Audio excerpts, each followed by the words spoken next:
नमस्कार। आकाशवाणी के समाचार सेवा प्रभाग की प्रस्तुति न्यू इंडिया समाचार में हार्दिक स्वागत, अभिनंदन है आपका दोस्तों। मैं हूं मुनीश शर्मा और साथ में मैं हूं विनीता।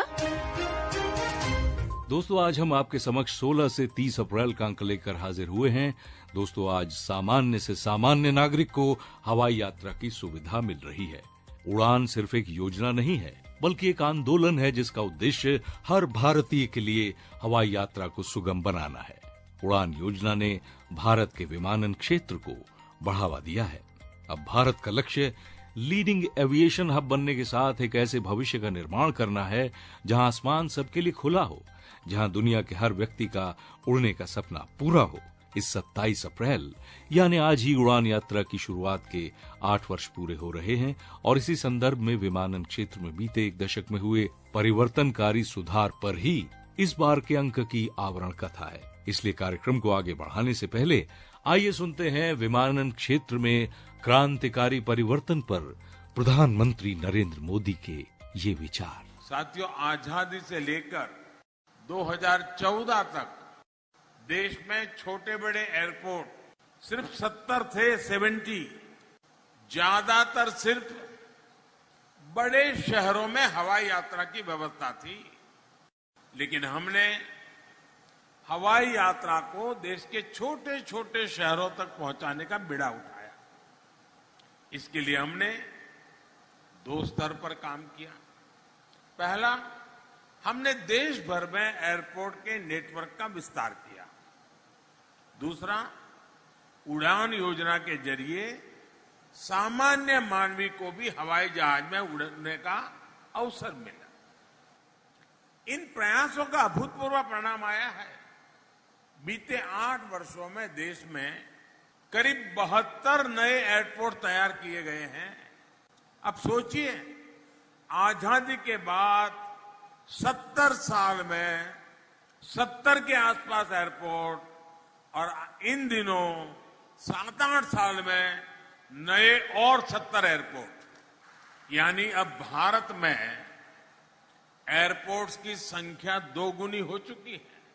उड़ान योजना ने जिस तरह देश के मध्यम वर्ग के सपनों को पूरा किया है, वो तो वाकई किसी यूनिवर्सिटी के लिए, एकेडमिक वर्ल्ड के लिए अध्ययन का विषय है। श्रोताओं, इसके अलावा व्यक्तित्व की कड़ी में बिहारी वीर बांकुरा बाबू कुंवर सिंह की पुण्यतिथि पर श्रद्धांजलि, फ्लैगशिप में पंचायती राज दिवस पर शुरू की गई स्वामित्व योजना, केंद्रीय मंत्रिमंडल के निर्णय और पखवाड़े भर के अन्य कार्यक्रमों को भी इसमें शामिल किया गया है। इसके अलावा इनसाइड में मन की बात और बैक कवर में विश्व विरासत दिवस पर पिछले 10 वर्ष में विश्व विरासत सूची में शामिल भारत के 13 विरासत स्थल इस अंक की विशेषता है। समाचार सार के अंतर्गत दुनिया मांगे भारत की चाय कॉफी। चाय निर्यात में भारत ने हासिल किया दूसरा स्थान। 2024 में 25.4 करोड़ किलो चाय का किया निर्यात। पीएम उज्ज्वला योजना में दुगुना हुआ सिलेंडर रिफिल। जैम पर 5 लाख करोड़ रुपए से अधिक का कारोबार। पद्म पुरस्कार 2026 के लिए नामांकन शुरू और भारत ने विकसित की पहली स्वदेशी एमआरआई मशीन जैसी जानकारियां शामिल है। वहीं व्यक्तित्व की श्रेणी में बाबू कुंवर सिंह, जिन्हें बिहारी वीर बांकुरा भी कहा जाता है, उनकी जीवन गाथा को स्थान दिया गया है। 80 वर्ष की जिस उम्र में अधिकतर लोग बिस्तर पकड़ लेते हैं, बिहार के एक रण बांकुरे ने वीरता की एक ऐसी अमर कहानी लिख दी जो युगों तक लोगों के लिए प्रेरणा बन गई। ये वीर गाथा है बाबू कुंवर सिंह की, जिनके बारे में खुद ब्रिटिश इतिहासकार होम्स ने लिखा था। उस बूढ़े राजपूत ने ब्रिटिश सत्ता के विरुद्ध अद्भुत वीरता और आन बान के साथ लड़ाई की। ये गनीमत है कि युद्ध के समय कुंवर सिंह की उम्र 80 के करीब थी। अगर वो जवान होते तो शायद अंग्रेजों को 1857 में ही भारत छोड़ना पड़ जाता। बचपन से ही मेधावी कुंवर सिंह हथियार चलाने का रोज अभ्यास करते। तब किसी को अंदाजा नहीं था कि यही कुंवर सिंह आगे चलकर आजादी के पहले स्वतंत्रता संग्राम में एक ऐसा ध्रुव तारा बन जाएंगे जिनकी वीर गाथा सदियों तक युवाओं को प्रेरणा देगी। बात जुलाई 1857 की है। पटना में क्रांति के बिगुल के बीच उनके नेता को अंग्रेजों ने फांसी पर चढ़ा दिया। इससे गुस्साए दानापुर रेजिमेंट के भारतीय सिपाहियों ने लड़ाई छेड़ दी और जगदीशपुर की तरफ कूच किया। खबर मिलते ही बाबू कुंवर सिंह तुरंत अपने महल से निकले और इस सेना का नेतृत्व संभाल लिया। कुंवर सिंह ने आरा से लेकर यूपी के आजमगढ़ तक अंग्रेजों को खदेड़ दिया। छापामार युद्ध के सबसे प्रवीण योद्धा माने जाने वाले वीर कुंवर सिंह का साहस ऐसा था कि 8 महीनों तक अंग्रेजी हुकूमत उनसे मुकाबला करने से बचती रही। इस बीच बाबू कुंवर सिंह अपने बहादुर सिपाहियों के साथ बांदा, रीवा, आजमगढ़, बनारस, बलिया, गाजीपुर और गोरखपुर में विप्लव के नगाड़े बजाते रहे। हालांकि अंग्रेजों ने लखनऊ पर दोबारा कब्जे के बाद आजमगढ़ पर भी कब्जा कर लिया। इस बीच कुंवर सिंह बिहार की ओर लौटने लगे। जब वो जगदीशपुर जाने के लिए गंगा पार कर रहे थे, तभी उनकी बाह में एक अंग्रेज की गोली लगी। कहा जाता है कि उन्होंने तलवार से अपना हाथ काटकर नदी में प्रवाहित करते हुए कहा, लो गंगा माँ, तुम्हारी यही इच्छा है तो यही सही। इसके बाद भी कुंवर सिंह रुके नहीं। उन्होंने जगदीशपुर किले से यूनियन जैक को उतार कर ही दम लिया। हालांकि बाद में वो अपने हाथ के गहरे जख्म को सहन न कर पाए और अगले ही दिन 26 अप्रैल 1858 को मातृभूमि की रक्षा करते हुए सर्वोच्च बलिदान दे दिया। भारत की आत्मा गांव में बसती है। ये गांव ही है जो हमारे जीडीपी से लेकर विकास तक का सबसे महत्वपूर्ण भाग है। इसलिए गांवों के आर्थिक विकास के साथ सामाजिक सशक्तिकरण की दिशा में केंद्र सरकार लगातार प्रयास कर रही है। स्वामित्व योजना इसी सशक्तिकरण का एक प्रतीक है। पंचायती राज दिवस के अवसर पर 24 अप्रैल 2020 को शुरू की गई स्वामित्व योजना से गांवों में संपत्ति के अधिकार का रिकॉर्ड मिला। ग्रामीण आबादी क्षेत्र के आवासीय संपत्तियों के दस्तावेजीकरण के लिए शुरू स्वामित्व योजना में संपत्ति कार्ड तैयार किए जा रहे हैं। संपत्ति कार्ड मिलने की वजह से संपत्ति के मुद्रीकरण और बैंक लोन तक पहुंच, संपत्ति से संबंधित विवादों में कमी, व्यापक और ग्राम स्तरीय योजना बनाने में आसानी जैसे लाभ सीधे तौर पर दिखाई दे रहे हैं। ये योजना ग्राम स्वराज और आत्मनिर्भर ग्रामीण भारत की दिशा में महत्वपूर्ण योगदान दे रही है। योजना की सफलता की कहानी पत्रिका में शामिल है। दूसरे विश्व युद्ध के बाद जब भी कोई वैश्विक संगठन बना तो उसमें कुछ देशों की ही मोनोपोली रही, जबकि भारत ने मोनोपोली नहीं बल्कि मानवता को सर्वोपरि रखा। और यही वजह है कि आज विश्व की दृष्टि भारत पर है। विश्व भर के लोग भारत के प्रति नई जिज्ञासा से भरे हैं। टीवी 9 के कार्यक्रम में शामिल हुए प्रधानमंत्री नरेंद्र मोदी ने कहा कि अब बड़े पैमाने पर क्षेत्रीय के साथ साथ वैश्विक दर्शक भी तैयार हो रहे हैं। भारत में दुनिया की सबसे बड़ी युवा आबादी है। देश के युवा तेजी से कौशल प्राप्त कर रहे हैं, जिससे नवाचार को गति मिल रही है। प्रधानमंत्री मोदी ने यह भी कहा कि भारत प्रथम भारत की विदेश नीति का मंत्र बन गया है। 21वीं सदी के 25 साल बीत चुके हैं, जिनमें से 11 साल से प्रधानमंत्री मोदी के नेतृत्व में केंद्र की सरकार देश के लिए तेज गति से विकास कार्य में लगी है। इस दौरान देश निर्भरता से आत्मनिर्भरता, आकांक्षा से उपलब्धि और हताशा से विकास की ओर तेजी से बढ़ा है। एक दशक पहले गांवों में शौचालय की समस्या के कारण महिलाओं के पास सीमित विकल्प थे, लेकिन आज स्वच्छ भारत मिशन ने इसका सम्मानजनक समाधान किया है। टीवी 9 शिखर सम्मेलन की जानकारी पत्रिका पढ़कर ली जा सकती है। देश भर के करीब 48 लाख केंद्रीय कर्मचारियों और 66 लाख पेंशनर को महंगाई से राहत देने की दिशा में मंत्रिमंडल ने डीए और डीआर बढ़ाने वाले प्रस्ताव को स्वीकृति दी। साथ ही किसान और पशुपालकों को मजबूती देने के लिए डेयरी विकास कार्यक्रम एवं गोकुल मिशन जैसे महत्वपूर्ण कार्यक्रमों के क्रियान्वयन को भी मंजूरी दी।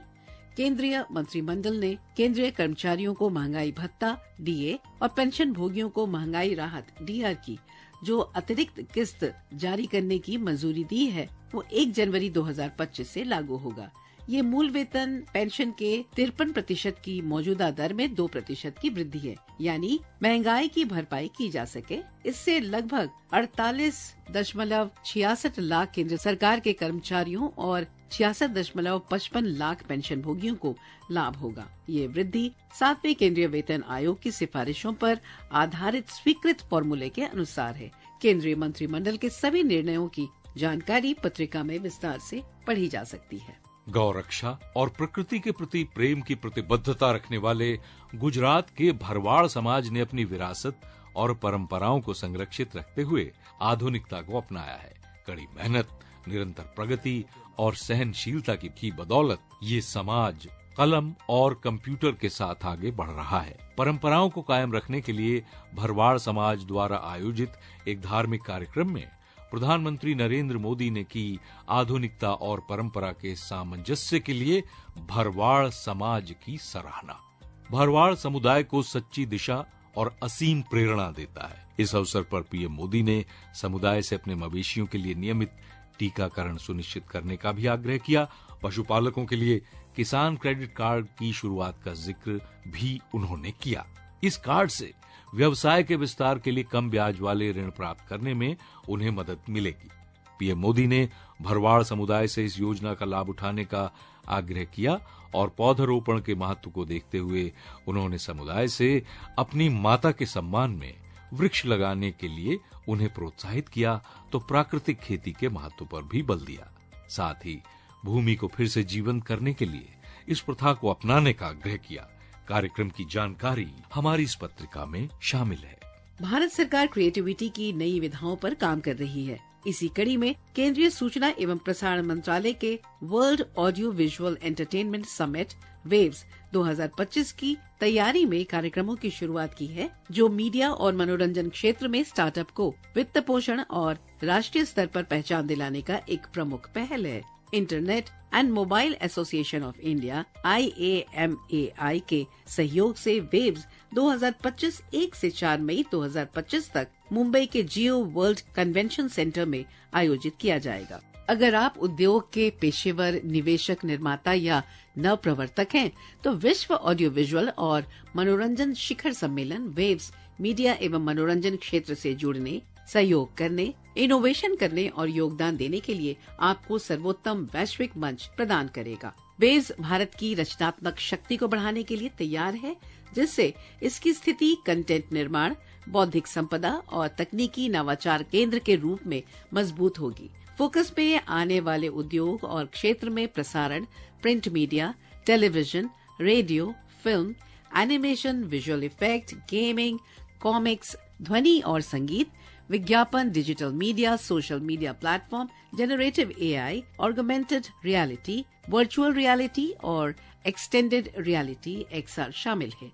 वेव्स में 100 से अधिक देश के प्रतिभागी भाग लेंगे। प्रधानमंत्री नरेंद्र मोदी ने अपने मासिक रेडियो कार्यक्रम मन की बात की 117वीं कड़ी में कहा था कि भारत की क्रिएटिव टैलेंट को दुनिया के सामने रखने का एक बहुत बड़ा अवसर आ रहा है। देश में पहली बार वेव्स समिट का आयोजन होने वाला है। इस आयोजन से जुड़ी सभी जानकारी आपको पत्रिका से मिल जाएगी। श्रोताओ, उड़ान की यात्रा के आज 8 वर्ष पूरे हुए हैं और कार्यक्रम के समापन से पहले आइए सुनते हैं प्रधानमंत्री नरेंद्र मोदी के विचार।